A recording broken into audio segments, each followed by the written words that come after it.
Hello students, आज हम लोग डिस्कस करने जा रहे हैं इलेक्ट्रोस्टैटिक पोटेंशियल एनर्जी। तो स्टूडेंट्स ये क्या होती है एक बार थोड़ा जान लेते हैं। अगर आपके पास एक चार्ज है तो ये क्या करेगा, अपने आसपास एक रीजन क्रिएट करेगा। इस रीजन को हम लोग क्या बोलते हैं, इलेक्ट्रिक फील्ड। इस इलेक्ट्रिक फील्ड में अगर एक तेज चार्ज को आप एंटर कराते हो तो उसके ऊपर क्या लगता है स्टूडेंट्स, एक फोर्स लगता है। ये फोर्स रिपल्सिव भी हो सकता है, ये फोर्स अट्रैक्टिव भी हो सकता है। डिपेंड करता है कि ये दोनों चार्जेस कैसे हैं, जो सोर्स चार्ज है वो कैसा है और जो टेस्ट चार्ज आप लेके आ रहे हो वो कैसा है।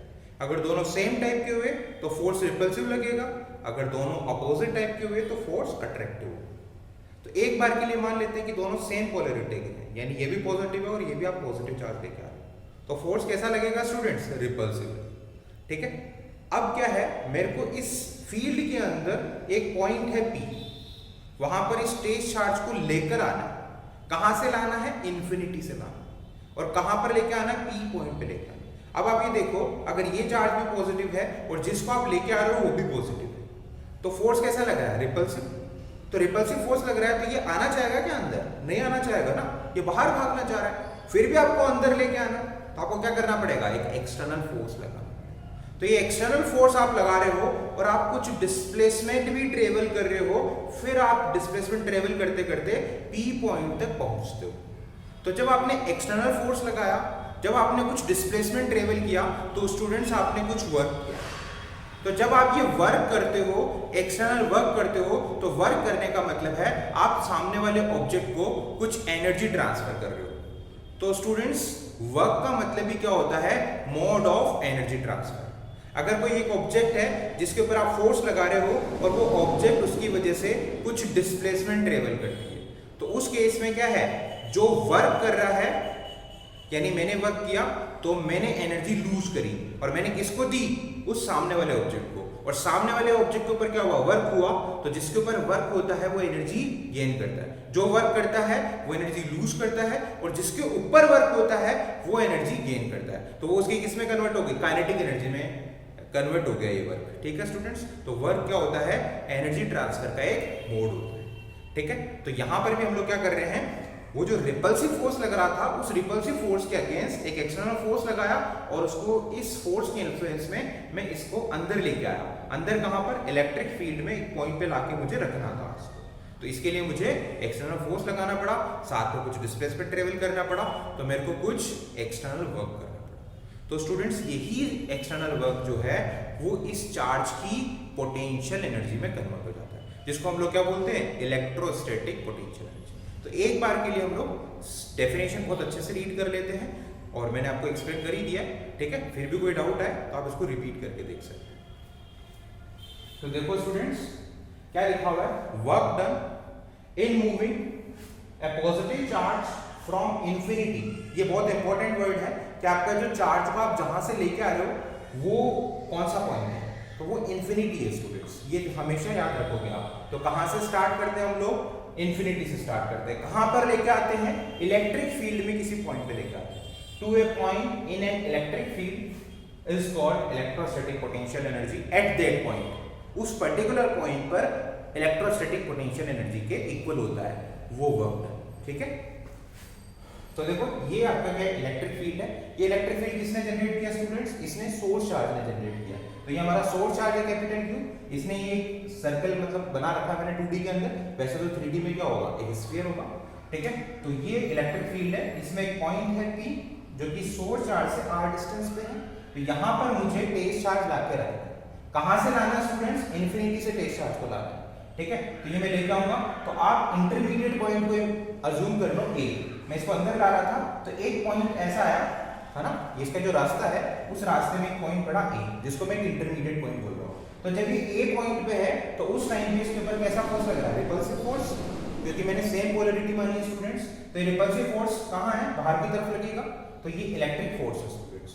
तो अब मेरे को इसको फिर भी अंदर लेके आना है, मेरे को एक एक्सटर्नल फोर्स लगाना पड़ेगा।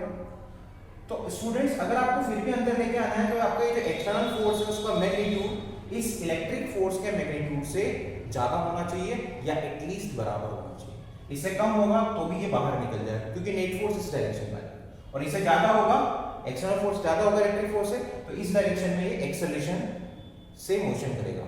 तो हमारा जो टास्क है वो ये है कि हमें मिनिमम फोर्स ही देना है, लेकिन फिर भी इसको इधर लेके आना है। तो हम लोग क्या करते हैं, जीरो एक्सेलरेशन वाले स्टेट पे लेके आते हैं। जीरो एक्सेलरेशन का मतलब हो गया इसके ऊपर नेट फोर्स जीरो लगना चाहिए। नेट फोर्स जीरो का मतलब स्टूडेंट्स क्या होता है, अगर आपके पास दो ही फोर्सेज हैं और अपोजिट डायरेक्शन में लग रहे हैं तो दोनों के मैग्नीट्यूड क्या होने चाहिए, इक्वल होने चाहिए, तब नेट फोर्स जीरो बनेगा और तब उस ऑब्जेक्ट का जो एक्सेलरेशन है वो जीरो होगा। तो हमें धीरे धीरे धीरे धीरे करके इसको पी पॉइंट पे लेके आना है।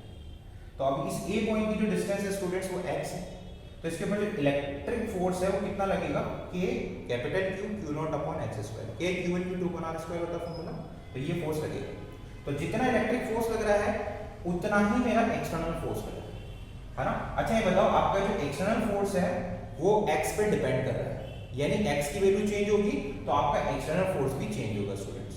तो यहाँ पर जो फोर्स है वो कैसा फोर्स है, वेरिएबल फोर्स है। तो जब हमारे पास फोर्स कैसा होता है, वेरिएबल फोर्स होता है, तो वर्क डन की कैलकुलेशन भी थोड़ी सी चेंज हो जाती है। तो वर्क डन कैसे कैलकुलेट करते हैं, हम लोग क्या करते हैं, छोटे छोटे इंटरवल ढूंढते हैं।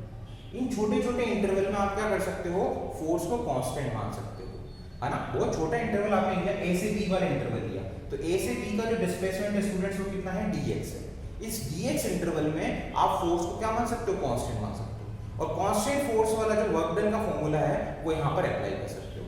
तो कांस्टेंट फोर्स वाले में जो वर्क का फॉर्मूला है स्टूडेंट्स वो ये होता है। अब देखो छोटा सा डिस्प्लेसमेंट ट्रेवल हुआ तो वर्क डन भी छोटा सा है, dw एक्सटर्नल, वो क्या हो जाएगा, f एक्सटर्नल डॉट dx।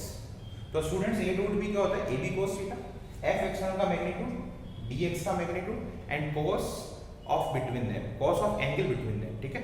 तो इन दोनों के बीच में जो एंगल है उसका cos, इनके बीच में एक्सटर्नल फोर्स और डिस्प्लेसमेंट के बीच में कितना एंगल है, तो यहाँ पर एंगल कितना है, 0 डिग्री है, तो आप cos 0 लिखेंगे। तो स्टूडेंट्स यहाँ पे ध्यान रखना कि जो मैग्नीट्यूड है वो कभी भी नेगेटिव नहीं होते हैं, वो हमेशा पॉजिटिव होते हैं स्टूडेंट्स, ठीक है। तो यहाँ पर एक्सटर्नल फोर्स का मैग्नीट्यूड कितना है, वही जो इलेक्ट्रिक फोर्स का मैग्नीट्यूड है कितना है, k capital Q Q naught upon x square. एक चीज इसमें बहुत इंपॉर्टेंट है जो कि आपको बहुत अच्छे से देखनी है, वो ये है स्टूडेंट्स कि जैसे ये इधर अंदर एंटर कर रहा है तो सोर्स चार्ज में हमने ओरिजिन माना हुआ है, सारे डिस्टेंसेस हम लोग यहाँ से ले रहे हैं। तो आप अगर इसके राइट साइड में जाते हो तो डिस्टेंसेस पॉजिटिव आ रही है ना, मतलब इस डायरेक्शन में जा रहे हो तो आप अगर डिस्प्लेसमेंट कैलकुलेट करोगे तो वो पॉजिटिव आएगा। आप इसके उल्टी डायरेक्शन में आ रहे हो, है ना, यानी इस x में नेगेटिव x की तरफ आपका मूव है, तो उस केस में अगर आप डिस्प्लेसमेंट कैलकुलेट करोगे तो ये नेगेटिव आएगा। यानी ये जो dx है स्टूडेंट्स, आप ओरिजिन की तरफ आ रहे हो तो आपका जो डिस्प्लेसमेंट है वो खुद में ही नेगेटिव है, यानी इसकी जो वैल्यू है सपोज करो -0.1 है। अब यहाँ पर अगर मैं सीधा माइनस केवल मैं dx लिख देता तो dx कैसा था, नेगेटिव था, लेकिन मैंने क्या कहा, मैग्नीट्यूड नेगेटिव नहीं हो सकते, तो उस नेगेटिव वैल्यू को पॉजिटिव बनाने के लिए मैंने क्या कर दिया, माइनस से मल्टीप्लाई कर दिया। एक्चुअली में मोड यही काम करता है, जो वैल्यू पॉजिटिव होती है उनको एज इट इज छोड़ देता है और जो वैल्यू नेगेटिव होती है उनको माइनस से मल्टीप्लाई करके पॉजिटिव बनाता है। तो ये चीज यहाँ पर होगी, और cos 0 कितना होता है, तो dw एक्सटर्नल का फॉर्मूला हो गया मेरे पास minus k capital Q Q naught upon x square into dx। तो स्टूडेंट्स ये तो आया छोटा सा वर्क डन जो कि dx डिस्प्लेसमेंट में ट्रेवल हुआ है ना, इसमें dx डिस्प्लेसमेंट ट्रेवल करने में जो भी वर्क हुआ है वो है ये। तो यहाँ पर तो हमारे पास वर्क तो बहुत सारा आएगा क्योंकि हम लोग इन्फिनिटी से ला रहे हैं इसको और p पॉइंट पे रख रहे हैं, तो इस टाइप से आप छोटे छोटे वर्क डन निकालो और इनको सम कर दोगे कि आपके पास टोटल वर्क डन कैसा आएगा, इन छोटे छोटे वर्क डन का सम जो होगा उसी को हम लोग टोटल वर्क डन बोलेंगे। तो हमें सम करना है, तो यहाँ पे ऐसी टर्म्स बहुत सारी हैं, बहुत सारी टर्म्स होती है, तो यहाँ पर जो समेशन के लिए हम लोग मैथमेटिकल टूल यूज करते हैं उसको हम लोग इंटीग्रेशन बोलते हैं। तो यहाँ पर क्या हो जाएगा, टोटल वर्क डन अगर आपको फाइंड करना है तो आप इंटीग्रेशन कर देंगे छोटे वर्क डन का, यानी dw एक्सटर्नल का इंटीग्रेशन कर दोगे आपको टोटल वर्क डन मिल जाएगा। तो dw एक्सटर्नल का आपने फॉर्मूला यहाँ से निकाल के यहाँ पुट कर दिया, minus k capital Q Q naught upon x square dx। यहाँ पे स्टूडेंट्स जो चीजें कांस्टेंट है उसको आप इंटीग्रेशन से बाहर निकाल सकते हैं, यानी minus k capital Q Q not बाहर आ गया, 1 अपॉन x स्क्वायर का इंटीग्रेशन हो गया। अच्छा लिमिट कहाँ क्या से क्या लगेगी, r से इंफिनिटी, क्योंकि हम लोग मतलब sorry students infinity to r है, infinity to r। Initial point हमारा कौन सा है, इंफिनिटी है, और जो फाइनल पॉइंट है वो कौन सा है, r। ठीक है स्टूडेंट्स, तो यहाँ पर क्या हुआ, इंफिनिटी से स्टार्ट कर रहे हो, कहाँ पे ला रहे हो, r पे ला रहे हो, तो आप ये अपर लिमिट और लोअर लिमिट यहाँ पे पुट कर दोगे। तो पहली बात तो 1 अपॉन x स्क्वायर की जो इंटीग्रेशन होता है वो -1 अपॉन x होता है, तो माइनस पहले से भी था माइनस इसके इंटीग्रेशन से भी आया तो माइनस माइनस प्लस हो गया। अब आप लिमिट पुट कर दोगे 1/x में, upper limit minus lower limit, तो ये 1/r माइनस 1/इन्फिनिटी। 1/इन्फिनिटी कितना होता है स्टूडेंट्स? 0 होता है। तो इसको सॉल्व करने पे ये जो डब्ल्यू एक्सटर्नल आ रहा है कितना आ रहा है? k capital Q Q0/r। और ये जो एक्सटर्नल वर्क डन है स्टूडेंट्स, इसी को हम लोग क्या बोलते हैं? Potential energy. तो यही हमारी इलेक्ट्रोस्टैटिक पोटेंशियल एनर्जी है। तो आप एक बार क्या करें, इसका स्क्रीनशॉट ले लें, तब मैं हट जाता हूँ, ठीक है।